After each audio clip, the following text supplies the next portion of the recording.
नमस्कार, बहुत बहुत स्वागत है आपका आज का मुद्दा में। मैं हूं आपके साथ ललित और हमारा आज का मुद्दा है ओबीसी आरक्षण की आग, सियासत का अपना राग। यहां ओबीसी आरक्षण पर एमपी हाईकोर्ट का फैसला आने के बाद अब सियासत तेज हो गई है।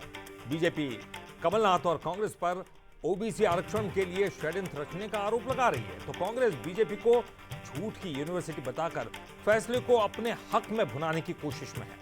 तो क्या है ये फैसला और किस तरह दोनों ही पार्टियां ओबीसी आरक्षण पर सियासत कर रही है और किस तरह से सियासत रंग ला रही है, इस पर चर्चा करेंगे। लेकिन पहले यह रिपोर्ट देखिए। फिर सुलगी ओबीसी आरक्षण की आग। राजनीति ने गाया अपनी ठपली अपना राग। हाईकोर्ट के फैसले को कांग्रेस मान रही अपनी जीत। बीजेपी बोली षड्यंत्र करने वाले थपथपा रहे पीठ। ओबीसी आरक्षण को लेकर पूरे देश में नई बहस छिड़ी हुई है। अब हाईकोर्ट के फैसले के बाद प्रदेश में 27% ओबीसी आरक्षण देने का रास्ता खुल गया है। 2019 में प्रदेश की कमलनाथ सरकार ने ओबीसी को 27% आरक्षण देने का फैसला किया था। इसके बाद एक जनहित याचिका जबलपुर हाईकोर्ट में लगी और मामला अटक गया।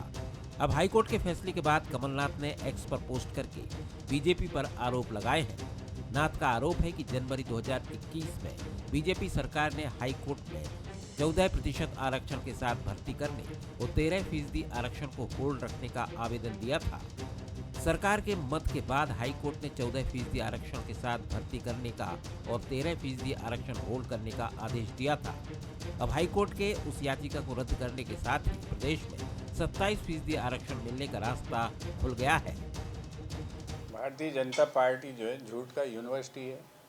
वाइस चांसलर उसमें रोज़ बदलते रहते हैं, तो उनके झूठ और सच का क्या है। जिस तारीख से भारतीय जनता पार्टी की इस सरकार ने कथित रूप से उसको जारी किया है, वो तारीख देख लीजिए, उसको अध्यादेश।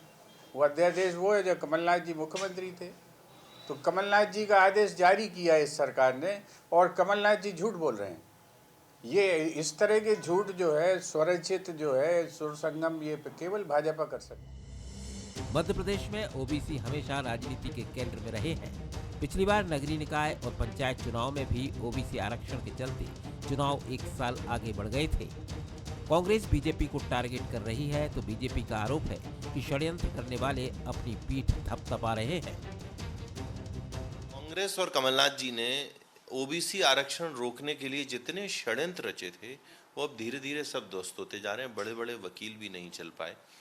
जो हित है ओबीसी वर्ग का, वो उनको मिलेगा। भाजपा की सरकार प्रतिबद्ध है और हमने पहले दिन से ही दोहराया था कि कोई षड्यंत्र नहीं चलने देंगे।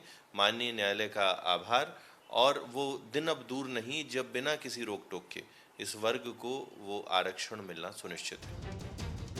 प्रदेश में एक बार फिर से खुद को ओबीसी का हितैषी बताने की रेस शुरू हो गई है। पिछले दिनों इंदौर में पीसीसी के छात्रों ने पूरा रिजल्ट 27% आरक्षण के साथ घोषित करने के लिए बड़ा आंदोलन किया था। अब सवाल ये है कि हाईकोर्ट के फैसले के बाद पिछड़े वर्ग के लोगों को 27% आरक्षण का लाभ मिल पाएगा। फिलहाल ओबीसी आरक्षण की आग में सियासत का अपना राग सुनाई दे रहा है। तो ओबीसी आरक्षण पर अब एक नई प्रकार की सियासत देखने को मिल रही है, इस पर हम चर्चा करने वाले हैं। लेकिन पहले बंसल न्यूज के कुछ सुलगते सवाल। सवाल नंबर 1, क्या हाईकोर्ट के फैसले के बाद एमपी में बुझ पाएगी ओबीसी आरक्षण की आग? सवाल नंबर 2, क्या प्रदेश में खुद को ओबीसी हितैषी दिखाने की सियासी लड़ाई चल रही है? और सवाल नंबर 3, क्या हाईकोर्ट के फैसले को अपने हक में बुनाने की कोशिश में है कांग्रेस? ये 3 बड़े और अहम सवाल हैं जिनके इर्द गिर्द हम आज की चर्चा को रखने वाले हैं। और चर्चा में हमारे साथ जो मेहमान मौजूद हैं, चलिए उनका परिचय आपसे करवा दें। हमारे साथ मौजूद हैं स्टूडियो में शैलेंद्र पटेल जी, पूर्व विधायक हैं हमारे साथ कांग्रेस के, और सुनील शुक्ला जी, एडिटर डिजिटल, आपका बहुत बहुत स्वागत करते हैं। और साथ ही साथ हमारे साथ बीजेपी के प्रवक्ता ब्रिज गोपाल लोया जी भी है। लोया जी, आपका भी बहुत बहुत स्वागत करते हैं बंसल न्यूज़ पर। चलिए अब मैं चर्चाओं की शुरुआत करूंगा। सुनील जी, आप ही के द्वारा शुरुआत करता हूं। शुरुआत हुआ था, राम जी आयोग का एक गठन हुआ था, बहुत पुरानी बात है, लेकिन तब से ओबीसी आरक्षण का ये झमेला इतना बड़ा लंबा चलता गया। अलग अलग दलों की सरकारें आईं, अर्जुन सिंह के समय से 14% आरक्षण की बात की गई और वहां से लेकर अब तक का फैसला, इस पूरे सियासत के सफरनामे को कैसे देखते हैं? पहले तो ओपनिंग कमेंट आपसे लेना चाहूंगा और उसके बाद आप थोड़ी राजनीति के बारे में बताइए इस वक्त जो चल रही है। ललित, जैसा कि आपने बताया कि रामजी महाजन थे, वो हमारे बैतूल जिले के मुल्ताई से ही जो है वो विधायक रहे हैं और वो लंबे समय तक सरकारों में वो पूर्व मंत्री भी रहे हैं। ये ओबीसी का मामला लंबे समय से, और जैसा कहा जाता है कि जो समाज की तरफ से, और ये भी कहा जाता है कि मध्य प्रदेश में जो है ओबीसी समाज की संख्या जो है, जो भी आरक्षण का जो वर्तमान स्तर है उससे कहीं ज़्यादा है। लेकिन जहाँ तक अब जिस आरक्षण को लेकर हम इस विषय पर आज हम ये चर्चा कर रहे हैं, और आपका जो सवाल था कि क्या आरक्षण की आग बुझ पाएगी, तो जितना इस मामले को मैंने समझा है, और बहुत पेचीदा मामला है मुझे लगता है ललित, ये मध्य प्रदेश की सामाजिक ताने बाने का और राजनीतिक इसका सबसे पेचीदा सवाल है। हमें समझने में मुश्किल इतना आसान नहीं है। और मुझे लगता है कि कल ये हाईकोर्ट का जो ये एक डिसीजन आया है, इसकी थोड़ी सी मुझे लग रहा है कि थोड़ी सी समझने में चूक हो गई है। उसमें हमारे मीडिया के कुछ सेक्शंस के लोग भी शामिल हैं जिन्होंने उसको एक बोल दिया कि इससे एक आरक्षण का रास्ता साफ हो गया है। तो मैं कहना चाहूँगा कि आज मसले पर मेरे कुछ इस मसले पर जो जबलपुर हाईकोर्ट में दोनों पक्ष और विपक्ष के तरफ से जो इसमें रख रहे हैं, उनसे मैंने इसको समझने की कोशिश की है। तो ये है कि सबसे पहले तो ये मामला है कि जनहित याचिका थी जो सागर की एक संस्था है यूथ फॉर इक्वलिटी, और उसके एक जो हैं वो प्रोफेसर हैं और वो एक सेंट्रल यूनिवर्सिटी है। तो ये हाईकोर्ट ने ये याचिका विशुद्ध तौर पर एक तकनीकी रूप से जो है जारी करी है, चूंकि वो एक राजनीतिक संगठन है यूथ फॉर इक्वलिटी, और जो भी कोई ऐसा राजनीतिक संगठन होता है तो उसको कम से कम ये है जनहित याचिका लगाने का। एक नागरिक लगा सकता है कि जिसका कोई एकदम से कोई सीधा उसमें वो मतलब उसका कोई राजनीतिक उसमें सरोकार नहीं हो। तो जो जितना मैंने समझा और मुझे जो एक्सपर्ट्स हैं उन्होंने बताया है कि एक तरीके से विशुद्ध तकनीकी आधार पे, जिसको तकनीकी भाषा में कहा जाता है कि ये जो PIL है, पब्लिक इंटरेस्ट लिटिगेशन, ये मेंटेनेबल नहीं है। तो ये और ये केवल अकेला ऐसा मामला नहीं है। आप लोगों ने देखा होगा कि करीब ऐसे 70 मामले अभी भी जो कि हैं राज्य सरकार की पहल पे ही सुप्रीम कोर्ट में। तो जब तक सुप्रीम कोर्ट से इस मामले में कोई एक फैसला नहीं आ जाता, और सुप्रीम कोर्ट भी कई मुद्दों पर इस तरीके से नहीं दे सकती कि भाई आप इतना आरक्षण दीजिए, इतना नहीं दीजिए। तो ये अभी इतना आसान सवाल नहीं है ललित, जो आपने पूछा था कि ये इतनी आसानी से सुलझ गया, ये आग बुझ जाएगी। मुझे लग रहा है कि ये मसला अभी बहुत लंबा चलने वाला है हमारे सामाजिक और राजनीतिक घटनाक्रम के लिहाज से। लेकिन देखिए, राजनीतिक पार्टियां उसको अपनी अपनी तरफ से ले रही है, हालांकि लेंगी, ये तो उनका हक भी बनता है। इसलिए हम उनसे चर्चा करते हैं और हमारे साथ बृज गोपाल लोहिया जी है। मैं शैलेंद्र जी के पास भी जाऊंगा, लेकिन पहले बृज गोपाल लोहिया जी के पास चलता हूं। लोहिया जी, आपसे जानना चाहेंगे, देखिए एक बड़ा मुद्दा था अर्जुन सिंह के समय ही 14% आरक्षण, और उसके बाद धीरे धीरे बढ़ता चला गया। कमलनाथ सरकार ने भी 27% आरक्षण की उन्होंने पहल की। हाँ, लेकिन सबसे बड़ी बात यह है कि बीजेपी लगातार ये कह रही है कि कांग्रेस जो है ओबीसी के खिलाफ थी, एक षड्यंत्र कर रही थी। इसके पीछे क्या तर्क है आपका? देखिए, सबसे पहले ललित जी हमें इसे दो हिस्सों में बांटना पड़ेगा। कांग्रेस और नेहरू गांधी परिवार को 1984 तक लगातार देश में एक तरफा जनादेश मिलता रहा। तब तक ओबीसी वर्ग का कोई कल्याण इस देश में नहीं हुआ। कल्याण कब प्रारंभ हुआ? जब मंडल कमीशन की सिफारिशें लागू हुई सन 90 में भी विश्वनाथ प्रताप सिंह जी की भारतीय जनता पार्टी के समर्थन की सरकार थी। दूसरी बात, जो पिछड़ा वर्ग आयोग था उसे संवैधानिक दर्जा नहीं मिला। कब मिला? जब माननीय नरेंद्र मोदी जी की सरकार बनी। ये सब दिखाता है कि वास्तव में कमिटमेंट किसका क्या है। आज जो कमलनाथ जी इस पर राजनीतिक रोटियां सेकने की कोशिश कर रहे हैं, तो देखिए कमलनाथ जी ने जाते जाते किस तरह अंतिम दिन, जिस दिन उन्हें इस्तीफा देना था, उस दिन पिछड़ा वर्ग आयोग में नियुक्ति करी थी, बाकी उसे खाली रहने दिया था। और ये जो अध्यादेश था ये इतना अपूर्ण था। इस अपूर्ण अध्यादेश के माध्यम से जो रिजर्वेशन देने की कोशिश की थी, ये केवल संकेत देना था, आरक्षण देना नहीं था। और वो हम क्यों कहते हैं? क्योंकि जब उसको हाईकोर्ट में गया तो हाईकोर्ट में कमलनाथ जी की सरकार ने कोई बेहतर वकील भी खड़ा नहीं किया और इसी कारण उस पर रोक लगी। तो ये सारा मामला दर्शाता है कि किस तरह ओबीसी को भड़काने का, लटकाने का और बहकाने का काम कांग्रेस पार्टी करती है, उनके कल्याण के लिए कुछ नहीं करती है। जिन रामजी महाजन की चर्चा आप और हम कर रहे थे, उन रामजी महाजन के नाम से पुरस्कार ओबीसी वर्ग को भारतीय जनता पार्टी की सरकार ने ही चालू किया।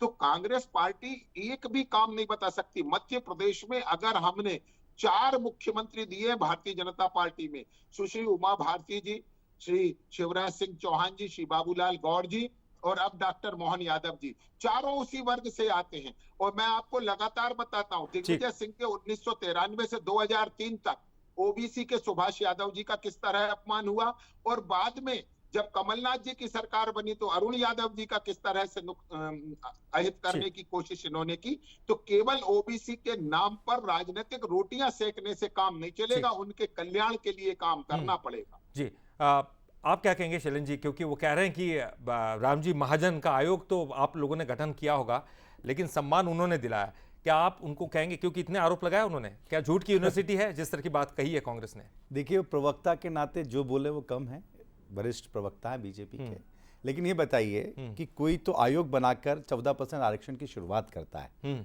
और कोई इसके नाम पे सिर्फ पुरस्कार दे देता है। तो पुरस्कार देने वाला बड़ा है, 14% आरक्षण देने वाला बड़ा है, ये तो जनता समझती होगी। हम कैसी बात कर रहे हैं रामगोपाल जी, ब्रजमोहन जी? आप देखिए, आप अर्जुन सिंह जी वो मुख्यमंत्री थे क्योंकि देश में आज़ादी के बाद समय समय पे जो आवश्यकता पड़ती गई समाज के उत्थान के लिए, संविधान में जो दायरे के अंतर्गत कानून बनने थे वो सरकारों ने बनाए। और अगर इतना हित की बात अगर करते, अर्जुन सिंह जी लेकर आए 14% की, फिर लगा कि नहीं अभी भी ओबीसी वर्ग के साथ हित नहीं हो पा रहा तो 27% की बात हुई। तो पिछले 21 सालों में लगभग 19.5 साल भारतीय जनता पार्टी की सरकार रही है। क्या वो अध्यादेश लेकर आए? क्या उन्होंने उस चीज़ का कोई विधेयक लेकर आए? क्या कानून पारित किया? इस बारे का जवाब अगर वो तो दें। दिग्विजय सिंह जी ने 2003 में इस बात की शुरुआत की थी और फिर कमलनाथ जी की सरकार के समय यह अध्यादेश आया, विधानसभा से पारित हुआ और कोर्ट में चला गया। ठीक है, इन 1.5 साल की सरकार के बाद आज लगभग 4.5 साल की सरकार भारतीय जनता पार्टी की है। अब वो कह रहे हैं कि कोर्ट में वकील अच्छा नहीं खड़ा, इसके कारण ये सब कुछ हो गया। तो 4.5 साल से तो लोया जी आपकी सरकार है, तो ये तो आपकी जिम्मेदारी थी। अगर आप इस तरह की बात करते हैं, हम इस तरह की राजनीति करके भ्रम फैलाते हैं, इसमें आपको मास्टरी है, इसमें हम नहीं फैला सकते। ये अधिकार तो आपको है कि किस तरीके से आप भ्रम फैलाते हैं, बात को किस तरीके से प्रस्तुतिकरण करते हैं। ना आपने 14% आरक्षण दिया, ना 27% आपने आरक्षण दिया। उसके बाद आप कहते हैं कि कांग्रेस पार्टी श्रेय लेने की कोशिश कर रही है, कांग्रेस पार्टी राजनीति कर रही है, कांग्रेस पार्टी ये कर रही है, इन्होंने तो किसी का उत्थान नहीं किया। देखिए, बात यह है, अगर मुख्यमंत्री आपने दिए, निश्चित रूप से आपने उमा भारती मुख्यमंत्री थी, शिवराज सिंह चौहान थे या मोहन यादव जी थे, तो क्या उन्होंने उस आरक्षण देने की प्रक्रिया को आगे बढ़ाया? क्या उस वर्ग के साथ न्याय किया? वो तो आपने किया नहीं। अगर किया होता तो विधानसभा में विधेयक लेकर आते, तो निश्चित रूप से हम कहते हैं कि हमने क्या किया और क्या नहीं किया। तो ये सब बातें अब इन सब चीज़ के बीच में वो ले आते हैं, फलाने का अपमान कर दिया, दिखाने। अरे काम की बात करो, इधर उधर की बात क्यों कर रहे हो आप आरक्षण दे नहीं रहे हैं, ढंग से उस तरीके से आप कर नहीं रहे हैं। आज कोर्ट का जो फैसला अभी शुक्ला जी ने जिस तरीके से बताया कि जनहित याचिका वहां लगी, उस जन याचिका को खारिज किया, लेकिन अब आपकी सरकार है, क्या आप प्रॉपर देखिए, कोई भी केस होता है उसको सबसे महत्वपूर्ण जो काम होता है वकील के प्रस्तुतिकरण से जज उसका फैसला करता है। आप अगर ढंग से पैरवी नहीं करेंगे, ढंग से नहीं होगा, तो कोर्ट की तो अपनी स्पीड है, उस स्पीड से वो चलेगा। आपकी कितनी इच्छा शक्ति, बोलने से काम नहीं चलेगा, रिजल्ट मायने रखता है। रिजल्ट आप दे नहीं पा रहे हैं, बाकी यूनिवर्सिटी तो आपकी है, आप कितने ही झूठ बोलें, भ्रम फैलाएं, आपकी मास्टरी, आपका स्वागत है उसमें। जी हाँ जी, ब्रजगोपाल जी वो ये कह रहे हैं साफ तौर पर कि आपकी सरकार है, आप डिसीजन लीजिए, जो फैसला है उस पर डिसीजन लीजिए। देखिए, बिल्कुल मैं फिर से कह रहा हूं, डिसीजन नहीं है, ये भारतीय जनता पार्टी का कमिटमेंट है। और जैसा मैंने अभी बताया, हमें 4 बार मुख्यमंत्री बनाने का अवसर मिला, तो हमने 27% नहीं दिया, 100% दिया। 4 के 4 मुख्यमंत्री 20 वर्षों में लगातार की बात करो, मुख्यमंत्री से फायदा नहीं, वो व्यक्तिगत है। समाज का क्या हुआ, पिछड़ा वर्ग का, वो आप बात नहीं कर रहे हो। आप किसी व्यक्ति को बना दिया तो समाज को क्या लाभ मिला? आप व्यक्ति की बात मत करो, समाज सरकार में भी आप विधायक थे। कमलनाथ ने जब धोखा किया था, उस सरकार में आप विधायक थे। मैं अभी आपसे जिम्मेवारी से पूछता हूँ, बताइए आपने कौन सा वरिष्ठ वकील जबलपुर उच्च न्यायालय में खड़ा किया था? नहीं किया था। इस सत्य को आप स्वीकार करिए। देखिए, सरकार का वकील सरकार ही खड़ा करती है ना। आप लोया जी बात को घुमाओ मत, जलेबी मत बनाओ। आप तो कह रहे कि मुख्यमंत्री हमने दे दिए, आरक्षण नहीं दिया। आरक्षण दिया आपने, कहीं विधेयक लेकर आए, कहीं आपने कानून बनाया, आपने नहीं बनाया, और आप कह रहे मुख्यमंत्री दे दिए। मुख्यमंत्री का देने से अगर समाज का भला हो जाता तो बात ही खत्म हो जाती। समाज का भला तो किया नहीं, मुख्यमंत्री कर रहे हैं। क्या बात कर रहे हैं? प्रणाम आपको, प्रणाम। एक क्या मिनट, लेकिन शैलेंद्र, मैं आपको दोनों एक बता दूसरे को प्रणाम कर रहे हैं, उसके लेकिन बाद मामला एकदम उसके बाद पेचीदा हम है, जैसे उच्चतम कि आप न्यायालय जी से उसको रुकवा कर लाए। चलिए बोलिए। उच्चतम न्यायालय से हमने उसमें छूट ली। और एक बात फिर से बता दूं, 27% आरक्षण का लाभ मध्य प्रदेश में मिलेगा नहीं कह रहे हैं हम, मिल रहा है।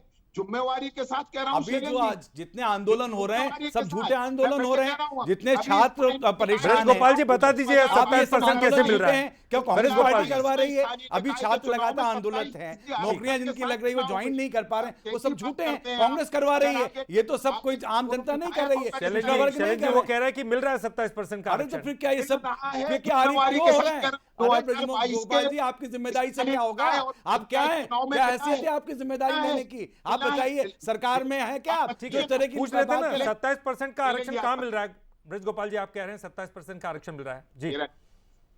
देखिए, इसी को लटकाने के लिए कमलनाथ जी ने यह हथकंडा अपनाया था कि जो हमारा स्थानीय निकाय और पंचायत का चुनाव है वो लटक जाए, और उन्होंने उसे लटकाने का काम किया। वो हमने 2022 में कराया 27% आरक्षण के साथ, पंचायत का भी और स्थानीय निकाय का भी। पूरी जिम्मेवारी से कह रहा हूं, आप कहीं का भी चेक कर लीजिए। कैसी बात करते हैं शैलेंद्र जी, अरे आप विधायक हैं। लोया जी नौकरियों के आरक्षण में दिया नहीं, चुनाव में अटकाने की जो बात आई थी उसके कारण क्या थे वो अध्यादेश निकाय कौन चुनाव की लेके बात आया? लेकर आते हैं ना। कानून किसने बनाया? सरकार किसकी थी? वो कोई मतलब नहीं, सिर्फ अटका दिया। कानून भी लेकर आए, विधेयक भी पास करवा दिया, विधानसभा से पारित भी कर दिया और अटका भी दिया। वाह यार, क्या बात कर दी आपने, बहुत बढ़िया। सुनील जी आप कैसे देखते हैं? देखिए बड़ा पेचीदा मामला है। कमलनाथ जो खुद कहते हैं कि उनकी तरफ से 27% आरक्षण की बात कही गई, बीजेपी भी कहती है लगातार यही कि अभी आप देख रहे थे ब्रजगोपाल जी कह रहे हैं कि 27% आरक्षण तो हम दे रहे थे, आपने लटका दिया। क्या विशुद्ध राजनीति हो रही है? बहुत ज्यादा पेचीदा, इसमें समझ नहीं पा रहे। ये तो राजनीति है। और देखिए इस जो सबसे जो अपन बार बार कह रहे हैं कि पेचीदा सवाल, तो हमको इसको ललित ऐसे देखना पड़ेगा कि दो बहुत ऐतिहासिक फैक्ट हैं जिनको हम अनदेखी करके हम इस मामले पर चर्चा। एक है सुप्रीम कोर्ट का आरक्षण पे संवैधानिक फैसला इंदिरा साहनी के मामले में कि देश में किसी भी स्थिति में आरक्षण जो है वो 50% से ऊपर नहीं दिया जा सकता। और दूसरा ये है कि जो ये भी एक फैक्ट है कि ये जो 27% आरक्षण का ये किया था, जो जिसको वाकई में विधानसभा से, जैसा कि इन्होंने शैलेंद्र पटेल जी ने अपना बताया कि भाई कमलनाथ सरकार ने किया था, लेकिन चूंकि इतना पेचीदा है कि अगर ये 27% अगर लागू जैसा हाईकोर्ट के निर्देश पे हो रहा है कि जो भी अभी भर्तियों के जो नतीजे जारी हो रहे हैं उसमें से 14% की वो जो है सूची जारी हो रही है, 13% अभी होल्ड करके रखा जा रहा है। और इसमें भी ये है कि सरकार ने ये व्यवस्था निकाली थी कि भाई जो हमारे महाधिवक्ता हैं हाईकोर्ट के, उनकी सलाह पे निकाला गया था कि अभी 14% तक जो है पद जो है वो उनको रिजल्ट जारी किए जाए, 13% को होल्ड किया जाए। और हम बार बार बोल रहे हैं कि जब 50% का मामला है और ये 27% का लागू होने के बाद सबसे बड़ा सवाल है कि वो हो रहा है 73%। तो इस सब मामले में कई साल, चूंकि बड़ा संवैधानिक मामला है और खुद राज्य सरकार ने इस मसले पर कई याचिकाओं को सुप्रीम कोर्ट में दे दिया है, तो मुझे लग रहा है कि इस मामले में ये इतना आसानी से सुलझने वाला नहीं है। और इंदिरा साहनी वाला भी जो इशू था उसमें ये था कि भाई कुछ मामलों में उन्होंने कहा था कि भाई ये कुछ राज्यों में कि भाई वहां राज्य सरकारें भी ये देखना चाहिए कि वहां जो शेड्यूल कास्ट है, शेड्यूल ट्राइब है या ओबीसी समाज का तबका है, उसकी कहां कितनी समाज में जो है वो जो संख्या है उसके आधार पर तय किया जाए। तो मुझे लग रहा है कि इस मामले पर ये जो हाईकोर्ट का चल रहा है इसमें एक राजनीति तो आप समझ सकते हैं कि भाई दोनों ही दल जो है वो, और कोई भी दल इससे इनकार नहीं करेगा कि हम 27%, वो तो चाहेंगे, वो तो बताएंगे कि भाई हमने किया। लेकिन ये मुद्दा मुझे लग रहा है कि जब तक इससे सुप्रीम कोर्ट का मामला, और सुप्रीम कोर्ट के लिए भी ये बहुत पेचीदा है क्योंकि सुप्रीम कोर्ट नहीं बोल सकता कि आप यहाँ पे इनको इतना दो। एक 50% का आरक्षण का एक पेज भी है, चूंकि ये जातिगत आरक्षण का मामला और ये बहुत पेचीदा है। और इस मामले में जब तक मुझे लगता है कि सुप्रीम कोर्ट से, और इस मामले में राज्य सरकार भी अब यही कह सकती है, हालांकि ये जो अभी कल जिस याचिका पे खारिज की गई उसके मामले में सुप्रीम हाई कोर्ट के जो चीफ जस्टिस जो कैद थे, उनकी जो बेंच थी, उनकी तरफ से तो अभी बहुत उन्होंने किस आधार पे ये सब इसको किया है ये अभी खुलकर सामने नहीं आया है। ये खुलकर सामने आएगा। और जिस तरह से ब्रजगोपाल जी कह रहे थे कि कमलनाथ जी ने सही वकील ने किया और इसलिए मामला ये लटकता गया, लेकिन ब्रजगोपाल जी कांग्रेस तो ये भी आरोप लगा रही है, 2003 की बात है, मुझे लगता है शायद उमा भारती की सरकार थी उस वक्त, ये आरोप लगाया जाता है कि आपने सही तरीके से पैरवी नहीं की और इसी वजह से ये स्टे वाली मामला सामने आया था। देखिए, मैं फिर से कहता हूं ललित जी, कांग्रेस बड़ी सफाई से झूठ बोलती। 6 दिसंबर 1990 इस देश की लोकसभा में कांग्रेस पार्टी के तत्कालीन अध्यक्ष और देश के पूर्व प्रधानमंत्री राजीव गांधी ने ये कहा कि हम ओबीसी समाज के आरक्षण के पक्ष में नहीं है, मंडल आयोग की सिफारिशों पर चर्चा करते हुए। क्या इस बयान को भी अनधिकृत बयान माने कांग्रेस का? जो कांग्रेस पार्टी का अध्यक्ष कह रहा है, देश का पूर्व प्रधानमंत्री कह रहा है, और जो इनका सर्वोच्च पूजनीय परिवार है उसका मुखिया कह रहा है। ये बात सदन में कही गई बात है जो कभी विलोपित नहीं होती। 6 दिसंबर 1990 में के साथ कोट कर रहा हूं, राजीव गांधी जी का भाषण है जिसमें उन्होंने कहा कि इस देश में पिछड़ा वर्ग को आरक्षण का लाभ नहीं मिलना चाहिए। वो मंडल कमीशन की सिफारिशें लागू करने का विरोध कर रहे थे। शैलेंद्र जी या कांग्रेस पार्टी के लोग कृपया इसको बता दें कि राजीव गांधी झूठ बोल रहे थे या आज जो लोग हैं वो झूठ बोल रहे हैं। मैं आपसे जिम्मेवारी के साथ कहता हूं, जब तक इनको पास अपनी सत्ता रही, जब तक अधिकार रहे, किसी की चिंता नहीं की। जिस दिन से सत्ता गई है, लोगों को भड़काने का काम ये कर रहे हैं। और मैं फिर से कहता हूं, ओबीसी वर्ग हो, चाहे एससी हो, चाहे एसटी हो, सभी वर्गों के हित सुनिश्चित हों। ये भारतीय जनता पार्टी की प्रतिबद्धता। एक सेकंड में बात खत्म करूंगा, क्योंकि हम उस सिद्धांत से चलते हैं कि अंत्योदय हमारा लक्ष्य है, और अंत्योदय का लक्ष्य प्राप्त करने के लिए सत्ताएं हमारे लिए साधन है, साध्य नहीं है। ठीक है, चलिए मैं शैलेंद्र जी से बात कर लेता जी आपका ही सवाल ले जाता हूं। शैलेंद्र जी, राजीव गांधी की उनका जिक्र कर रहे हैं वो इस पूरे ओबीसी मामले पर। दूसरी वो कह रहा है कि जब तक आपके पास सत्ता थी तब तक आप इस पर बात नहीं करते, विपक्ष में आते तो फिर बात करते हैं। अच्छा देखिए, दो बातें हैं। पहली बात, मैं सफाई से झूठ बोलने की तो वो कला उनके पास है, हमें सीखना भी नहीं है, हमें झूठ की राजनीति करना नहीं है, नंबर एक। नंबर दो, राजीव गांधी ने उस समय क्या कहा था? उन्होंने मंडल कमीशन की सिफारिशों को मानने से इनकार किया था, ना कि ये कहा था कि हम पिछड़ा वर्ग। वो सारी की सारी सिफारिशें एज इट इज मानने की बातों पे बात कर रहे थे। अब उसी का प्रस्तुतिकरण क्या कह दिया कि उन्होंने कहा कि हम आरक्षण के विरोध में हैं। ये खूबी तो लोया जी आपको बहुत बहुत, आप उसके मास्टर हैं, आपकी यूनिवर्सिटी है तो बहुत अच्छे सिखाए, कोई बात नहीं। नंबर तीन, आपकी बात का जवाब दे रहा हूं। आपने बात का प्रस्तुतिकरण कि आप किसी चीज का विरोध कर रहे हैं कि नहीं, इसकी सिफारिशें हम पूरी तरीके से नहीं मानेंगे, आपने कह दिया उन्होंने तो पूरा पिछड़ा वर्ग का क्या आरक्षण का ही मना कर दिया। नंबर 3, जब सरकार होती है तो सरकार का काम होता है किसी भी चीज का कानून बनाना, लागू करना, लोगों को लाभ पहुंचाना, और विपक्ष का काम होता है कि जो मुद्दे उठाना और जो सरकार नहीं कर रही है उसके ऊपर लगातार पब्लिक डोमेन में लेकर आना, ताकि सरकार मजबूर हो और उन सब कामों को जनहित का वो करे। अब कांग्रेस कर रही है तो उनको तकलीफ होती है कि ये कांग्रेस क्यों कर रही है। अरे जो आपका काम है, अब आपका काम सरकार में है। मध्य प्रदेश के अंदर पिछले 21 सालों से माननीय लोया जी की 20 साल की 19.5 साल की सरकार है। 19.5 साल की सरकार में उन्होंने कोई विधेयक लेकर आए हों तो बता दें। उन्होंने 14% लागू किया, 13% होल्ड पर रखा था। नहीं 14% किसने लागू किया? कांग्रेस सरकार के टाइम से चला आ रहा। कोई लोया जी की इस समय तो हुआ नहीं। उसके बाद में लगातार अभी जो बात है कोर्ट के फैसले में, आप कोर्ट में पैरवी नहीं कर पा रहे हैं ढंग से प्रॉपर थे। अभी तो आप ही का ही है ना। अब 1 साल 1.25 साल को गिना देते हैं कि सारी समस्या, पूरे मध्य प्रदेश की समस्या उस 1.25 साल के अंदर आ गई। बाकी 21 साल में 19.5 साल तो स्वर्ण नहीं। तो याचिका पर जो स्टे लगा, अब चूंकि याचिका पर ये जो फैसला आया, फिर अब इस याचिका को निरस्त किया गया। देखिए, इसमें भी तो सरकारी वकील ही होते हैं। नहीं शुक्ला जी, इसमें बात शुक्ला जी ने जो बात कही थी, ललित जी, वो क्या कही थी कि जिस तरीके से पीआईएल लगी थी, कोर्ट ने उसको कहा कि इस तरह की पीआईएल मान्य नहीं है। इसमें सरकारी वकील का कोई बहुत बड़ा रोल नहीं रहा है। इसमें तो कोर्ट ने डिसीजन लिया है कि कोई व्यक्ति का कोई इसमें इन्वॉल्वमेंट होता तो वो मान्य होती, और अगर कोई इसमें पॉलिटिकल किसी का इंटरेस्ट हो तो उस तरह की पब्लिक इंटरेस्ट लिटिगेशन मान्य नहीं होती। ये माननीय कोर्ट का फैसला है। उसमें अगर बीजेपी अपनी पीठ थपथपाए तो ये गलत है। पीठ तो जब थपथपाए। लोया जी, ये तो कोर्ट का फैसला है, आप क्यों पीठ थपथपा रहे हैं? नहीं, हम तो कभी अपनी पीठ थपथपाते नहीं है, क्योंकि हम तो किसी के कल्याण के लिए काम कर रहे हैं। पीठ थपथपाने का काम तो कांग्रेस का है। चलो सही कम बात से कम शैलेंद्र जी ने ये तो स्वीकार कर लिया, कम से कम ये तो स्वीकार कर लिया कि मंडल कमीशन की सिफारिशों का विरोध राजीव गांधी कर रहे थे। मैंने क्या कहा? फिर मेरी बात को आप पलटे नहीं। जिस तरीके से सिफारिशें पेश की थी इस चीजों को लेकर उन्होंने कहा, आपने फिर मेरी बात को गलत है। आप तो प्रस्तुतिकरण में माहिर हैं यार, किस बात को कहां घुमाना है। लोया जी, कंप्लीट कर दूं, एक लाइन और ले लीजिए। मेरा आपसे बड़े छोटे छोटे से आग्रह, मेरा आग्रह ये है कि आप 56 वर्ष इस प्रदेश में और 65 वर्ष देश में सरकार में रहे। आप बता देना, मध्य प्रदेश में 134 और जातियों को जोड़ने का अधिकार केंद्र की नरेंद्र मोदी जी की सरकार ने मध्य प्रदेश या पूरे देश की राज्य सरकारों को दिया कि आप चाहें तो ओबीसी का दायरा बढ़ा सकते हैं। आपने ओबीसी के दायरे को भी संकुचित करने का काम किया था और ओबीसी में बहुत सारी जातियों को जोड़ने का काम हमारी सरकारों में।